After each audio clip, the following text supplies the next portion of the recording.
रहे हैं बड़ी खबर के साथ। पटना से बड़ी खबर आपके सामने रखे, टीआरई 4 का जारी होगा विज्ञापन और 25 अप्रैल के बाद आप आवेदन कर सकते हैं। 22 से 27 सितंबर तक परीक्षा होगी। 46,882 पद के लिए विज्ञापन होगा। अभ्यर्थियों के आंदोलन के बाद देखिए ये बड़ा फैसला किया गया। बीपीएससी परीक्षा नियंत्रक ने जारी की है ये जानकारी। 19 अप्रैल तक विज्ञापन जारी होगा, उसके बाद आवेदन का काम होगा। 25 अप्रैल के बाद आप आवेदन कर सकेंगे और देखिए जो परीक्षा इसकी होगी वो 22 से 27 सितंबर तक होगी। 46,882 पदों के लिए ये विज्ञापन होगा, तो आपके पास अच्छा मौका है, आप आवेदन कर सकते हैं। अभ्यर्थियों के आंदोलन के बाद ये फैसला किया गया है। बीपीएससी परीक्षा नियंत्रक ने जारी कर दी है ये सूचना। टीआरई 4 को लेकर ये विज्ञापन होगा जो कि 19 अप्रैल तक जारी किया जाएगा। 19 अप्रैल तक जारी होगा टीआरई 4 का विज्ञापन।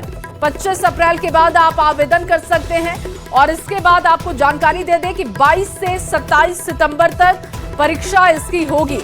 46,882 पदों के लिए यह विज्ञापन निकाला जाएगा।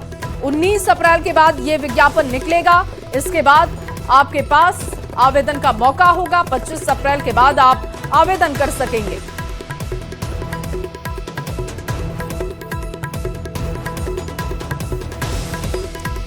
तो शिक्षक अभ्यर्थियों का इंतजार खत्म होने वाला है। टीआरई 4 के तहत बहाली के लिए जल्द विज्ञापन जारी होने जा रहा है और ऐसे में अब टीआरई 1, 2 और 3 के तहत कब कितनी बहाली हुई, बिहार के स्कूलों में अभी शिक्षकों की स्थिति क्या है, इसे भी समझ लेते हैं ग्राफिक के जरिए। देखिए बिहार में अभी करीब 5.25 लाख शिक्षक हैं, यानी कि 5,25,000 शिक्षक हैं। 2023 से टीआरई 1, 2 और 3 के तहत बहाली हुई है। 3 चरणों में कुल 2,58,000 शिक्षकों को बहाल किया गया और इसके बाद 2006 की बात करते हैं। 2006 से 2023 तक कितनी बहाली हुई है ये भी देख लीजिए। 3,68,000 बहाली की गई है। इसके बाद 2023 से पहले नियोजित शिक्षक बहाल हुए थे, बाद में परीक्षा पास कर स्थायी शिक्षक ये बने थे। रजनीश ज्यादा जानकारी के साथ जुड़ चुके हैं। रजनीश, आंदोलन का असर हुआ और विज्ञापन टीआरई 4 के लिए निकाला जाएगा, विस्तार से जानकारी दीजिएगा।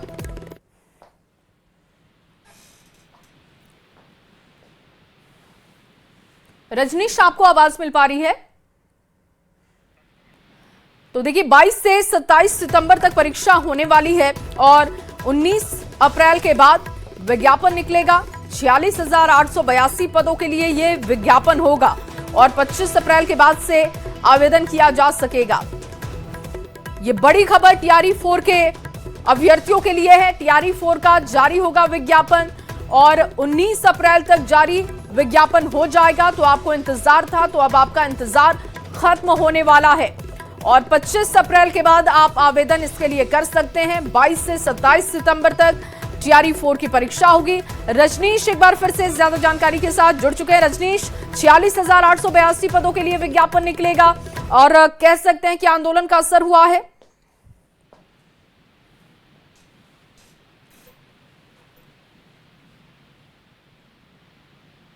पगला है क्या?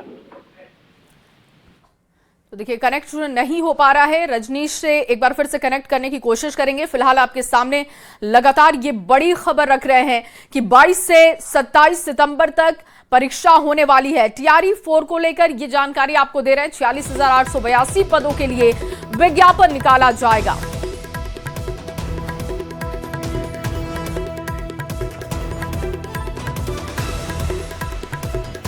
और अब आपके सामने एक बड़ी खबर रख रहे हैं चाईबासा से। ये बड़ी खबर, सुरक्षा बल और नक्सलियों में मुठभेड़ जारी है। सारंडा के बालीबाग जंगल में मुठभेड़ की खबर। 2 दिन से लगातार यहां पर सर्च ऑपरेशन चल रहा है। नक्सली मिसिर बेसरा के दस्ते से आमना सामना हो रहा है। सुरक्षा बलों ने पहाड़ी इलाके की घेराबंदी की है। नक्सलियों के भागने के सभी रास्तों पर कड़ी नजर रखी जा रही है। आसपास के गांव और 5 किलोमीटर इलाके में हाई अलर्ट जारी किया गया। सीमावर्ती इलाके में ओडिशा पुलिस ने भी मोर्चा संभाल लिया है, यानी कि चारों तरफ से घेराबंदी की गई है और नक्सलियों पर नकेल कसने की जो कोशिश है वो लगातार जारी दिखाई दे रही है। और जितेंद्र कुमार, शैलेश कुमार दुबे, ये जो जवान हैं ये घायल बताए जा रहे हैं, जिनको एयरलिफ्ट करते हुए रांची लाया गया है, लेकिन सर्च ऑपरेशन पिछले 2 दिनों से चल रहा है। राज्य अस्पताल में घायल जवानों का इलाज हो रहा है। इस बीच खबर यह है कि अभी भी मुठभेड़ हो रही है, ऐसी जानकारी है। 2 दिन से लगातार यहां पर सर्च ऑपरेशन चलाया जा रहा है। 52 नक्सलियों का जत्था बताया जा रहा है कि सारंडा के इलाके में मौजूद है। न्यूट्रलाइज करने में जवान इनको जुटे हुए हैं और मिसिर बेसरा दस्ते के खिलाफ ये ऑपरेशन जारी है। कहा जा रहा है कि लगातार इनसे आमना सामना हो रहा है। जवानों को सफलता भी मिल रही है, लेकिन कई जवान जख्मी भी बताए जा रहे हैं, जिनको एयरलिफ्ट करते हुए रांची लाया गया है। आपको ये भी बता दें कि पिछले 2 दिनों से ये सर्च ऑपरेशन इस पूरे इलाके में चलाया जा रहा है। कोबरा बटालियन के 5 जवान जख्मी बताए जा रहे हैं। इसके अलावा पूरे इलाके को घेर लिया गया है। रुपेश प्रधान ज्यादा जानकारी के साथ जुड़ चुके हैं। रुपेश, अभी क्या अपडेट है? क्या अभी भी ये मुठभेड़ चल रही है? देखिए, उस क्षेत्र में अभी फायरिंग चल रही है या नहीं चल रही है, कल से अपडेट अभी नहीं मिल पाया है, लेकिन सर्च ऑपरेशन वहां जारी है। नक्सलियों के खिलाफ जो पिछले 2 दिनों से मुठभेड़ और फायरिंग चल रही थी, अभी भी उस ऑपरेशन वहां पर जारी है। और मिसिर बेसरा का जो दस्ता है उसके साथ मुठभेड़ चल रही थी। तो सुरक्षा बलों की रणनीति ये है कि उसको चारों ओर से घेराबंदी कर कैसे उसको न्यूट्रलाइज किया जाए। मिसिर बेसरा का दस्ता में करीब 50 के आसपास वहां नक्सलियों के घेरे जाने की बात चर्चा में है। आधिकारिक रूप से इसके बारे में कोई पुलिस के वरीय अधिकारी घेराव नहीं बता रहे हैं, लेकिन रांची से चाईबासा तक वरीय अधिकारी ये पर नजर बनाए हुए हैं ऑपरेशन पर। और वो जो इलाका है, जिस इलाके में मुठभेड़ हो रही थी या सर्च ऑपरेशन चल रहा है, वो 5 किलोमीटर के एरिया में सुरक्षा बलों की घेराबंदी है। और तमाम जो रास्ते हैं वहां घुसने के, उसको भी अलर्ट किया गया है। आसपास के जो ग्रामीण हैं जी रुपेश, इस मुठभेड़ में, इस ऑपरेशन में 5 जवान जख्मी भी बताए जा रहे हैं। उनकी स्थिति कैसी अभी बताई जा रही है? देखिए, 5 जवान को सारंडा जंगल से एयरलिफ्ट कर रांची ले जाया गया था, और जो जानकारी है 2 जवानों को वहां से दिल्ली भी भेज दिया गया है बेहतर इलाज के लिए, उनकी स्थिति को देखते हुए। कल से के बाद अभी तक और कोई कैजुअलिटी जवानों के बारे में नहीं आई है, लेकिन सुरक्षा बल पूरे जोर शोर से नक्सलियों की घेराबंदी में वहां लगे हुए हैं। और आगे इसमें क्या बड़ी उपलब्धि मिलती है, अब आगे देखने वाली बात है। बिल्कुल रुपेश, आप नजर बना के रखिएगा, आगे भी आपसे अपडेट लेंगे। फिलहाल के लिए आपका बहुत शुक्रिया तमाम जानकारी के लिए।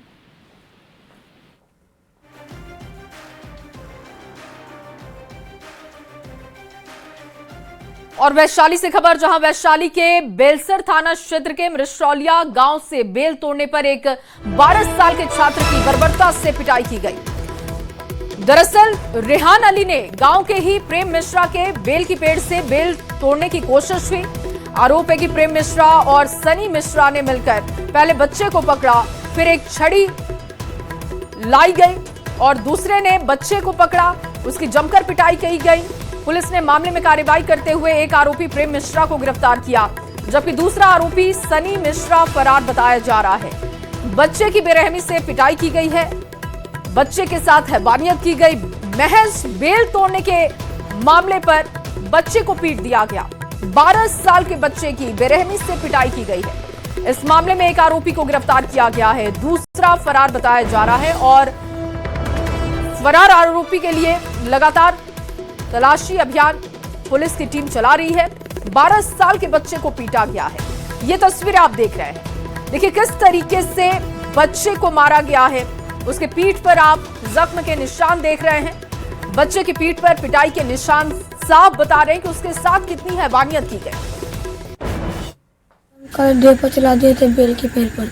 अच्छा, बेल तोड़ने गए थे? हाँ। अच्छा, क्या बोला वो? मारा है। क्या चीज से मारा है? करची से। बोला है कि मेरा भाई फौजी है, जब चाहेंगे तब बोलू मारेंगे, जो कीता केस करना है कर लो, अच्छा छोड़ेंगे नहीं बोले। इसको रगेत के मारा है कुत्ता के जैसे। और बच्चे की पिटाई पर अब न्यूज 18 बिहार झारखंड सुलगते हुए सवाल उठा रहा है। एक बेल तोड़ने पर ऐसी हैवानियत आखिर जायज कितनी है? ये सजा है या दबंगई दिखाने की मानसिकता? क्या एक फल की कीमत किसी की जान से ज्यादा हो सकती है? क्या ये दबंग कानून से ऊपर उठ चुके हैं? छोटी छोटी घटना पर क्या किसी की जान ये दबंग ले लेंगे? ऐसे लोगों को कब मिलेगी कानूनी सजा। एक और बड़ी खबर अब आपके सामने रख रहे हैं। महिला आरक्षण अधिनियम 2023 लागू, केंद्र की तरफ से जारी किया गया नोटिफिकेशन। 2023 का अधिनियम लागू करने का नोटिफिकेशन जारी हो चुका है। केंद्र शासित प्रदेश कानून संशोधन पर मतदान होगा। ये बड़ी खबर दे रहे हैं आपको, ऐतिहासिक फैसला आप इसे कह सकते हैं। महिला आरक्षण अधिनियम 2023 लागू हो चुका है। केंद्र की तरफ से जारी किया गया है नोटिफिकेशन। 2023 का अधिनियम लागू करने का नोटिफिकेशन जारी हो चुका है। केंद्र शासित प्रदेश कानून संशोधन पर मतदान करेंगे, ऐसी जानकारी भी आ रही है। फिलहाल महिला आरक्षण अधिनियम 2023 लागू हो चुका है। कल का दिन बहुत बड़ा दिन, ऐतिहासिक दिन रहा, इतिहास के पन्नों में दर्ज होने वाला दिन। और ये तस्वीरें आप कल की देख रहे हैं जब प्रधानमंत्री नरेंद्र मोदी महिलाओं के बीच पहुंचे थे। महिलाओं के सम्मान, गरिमा का ख्याल रखते हुए सरकार की तरफ से एक पहल की गई और उस पहल पर सरकार आगे बढ़ी, चर्चा की गई और अब महिला आरक्षण अधिनियम 2023 लागू, जिसके लिए केंद्र की तरफ से नोटिफिकेशन जारी किया गया। अधिनियम लागू करने का नोटिफिकेशन जारी हो चुका है। केंद्र शासित प्रदेश कानून संशोधन पर भी मतदान करेंगे। बड़ी जानकारी ये लगातार आपके सामने रख रहे हैं महिला आरक्षण अधिनियम को लेकर। महिला आरक्षण अधिनियम 2023 लागू और इसको लेकर नोटिफिकेशन जारी किया गया है। केंद्र की तरफ से नोटिफिकेशन जारी।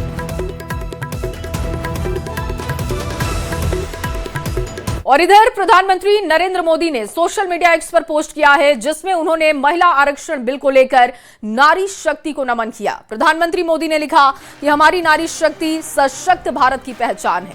देश की माताएं, बहनें, बेटियां अपनी अटूट संकल्प शक्ति, निष्ठा और सेवा भाव से आज हर क्षेत्र में भारतवर्ष का गौरव बढ़ा रही हैं।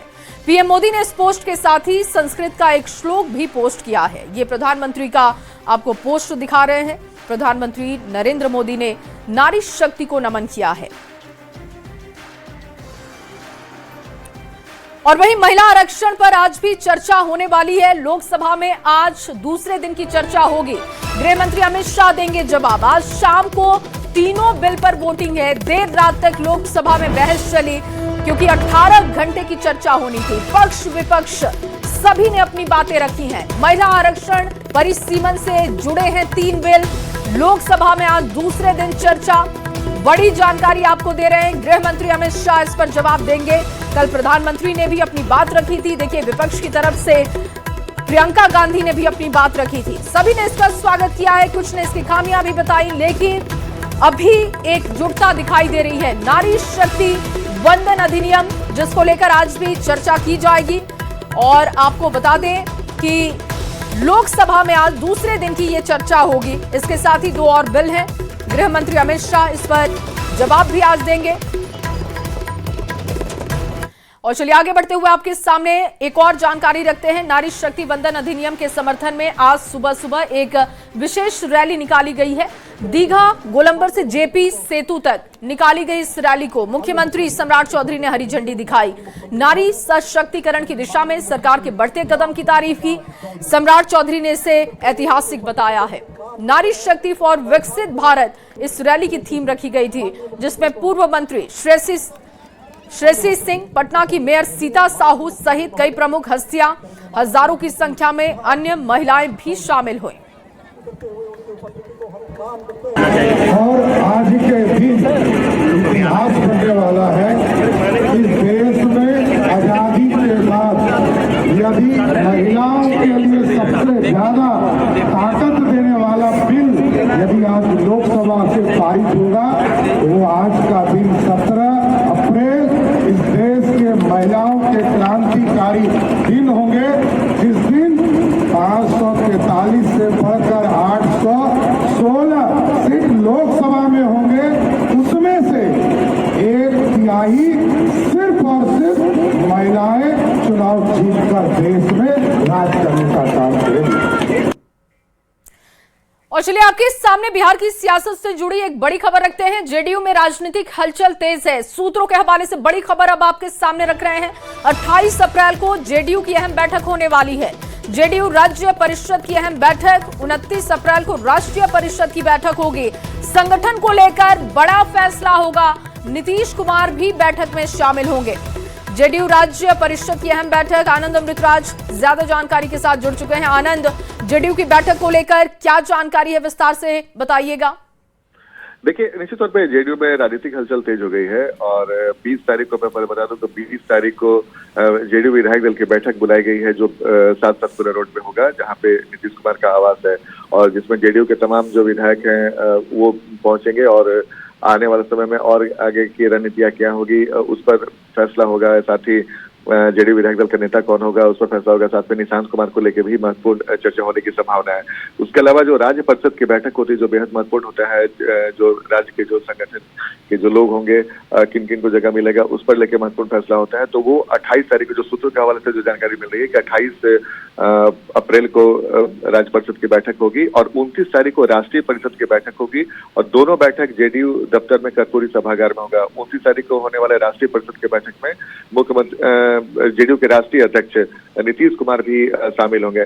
जाहिर तौर पे जेडीयू के राष्ट्रीय अध्यक्ष बनने के बाद जेडीयू की पूरी कोशिश है, नीतीश कुमार की पूरी कोशिश है कि जेडीयू का जो विस्तार हो और बिहार से बाहर भी हो।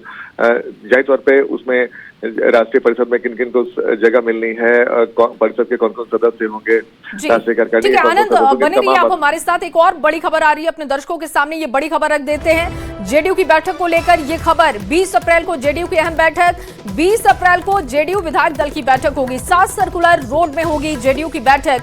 आनंद, क्योंकि विधायक दल की बैठक होगी, क्या आकलन इसको लेकर किया जा रहा है? विधायक दल का नेता किसे चुना जाएगा?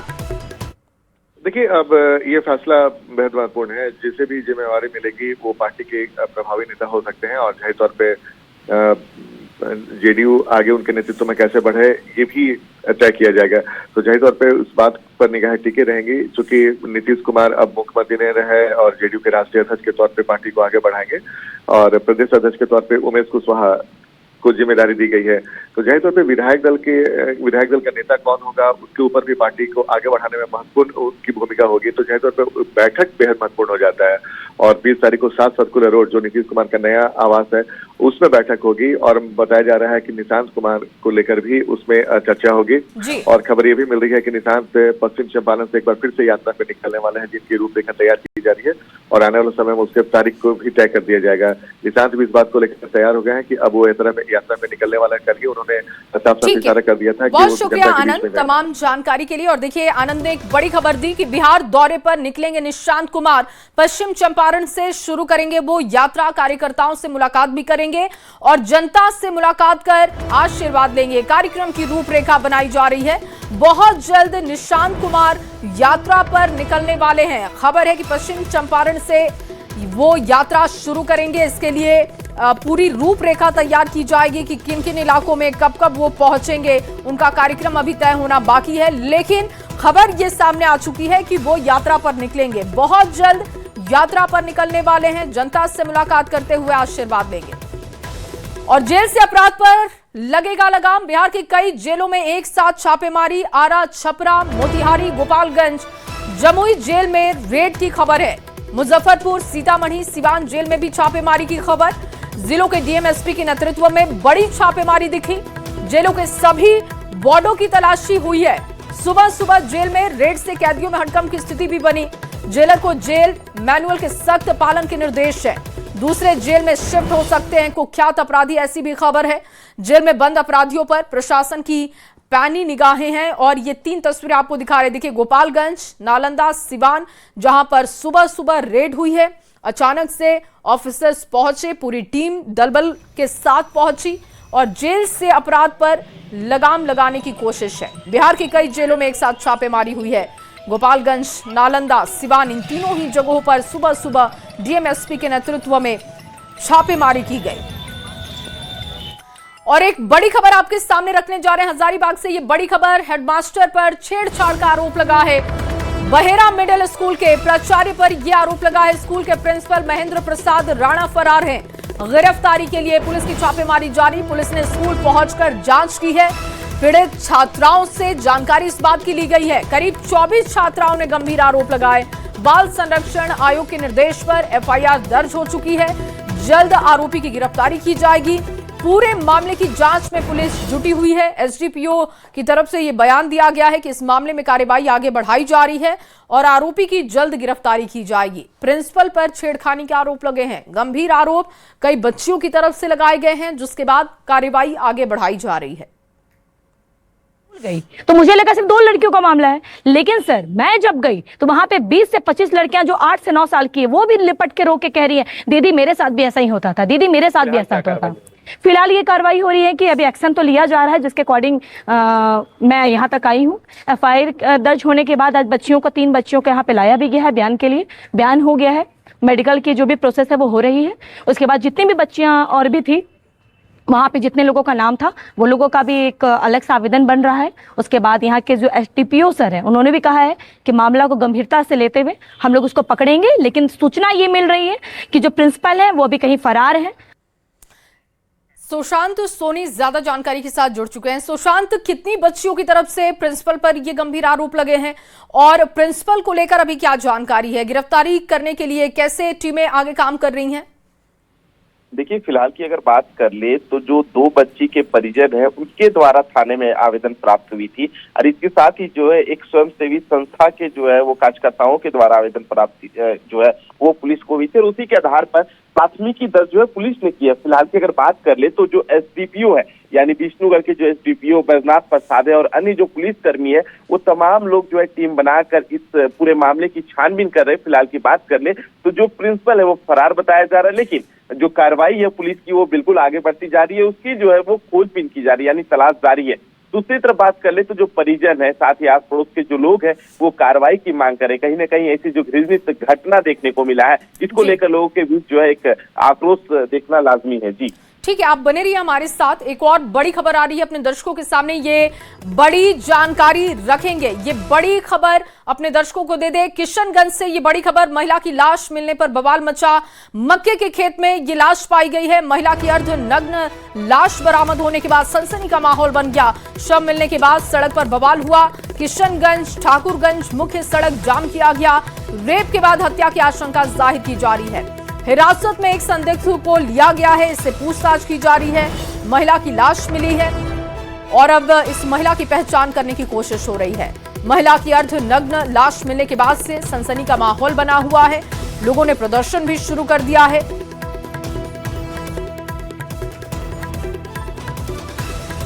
और फिलहाल इस बुलेटिन में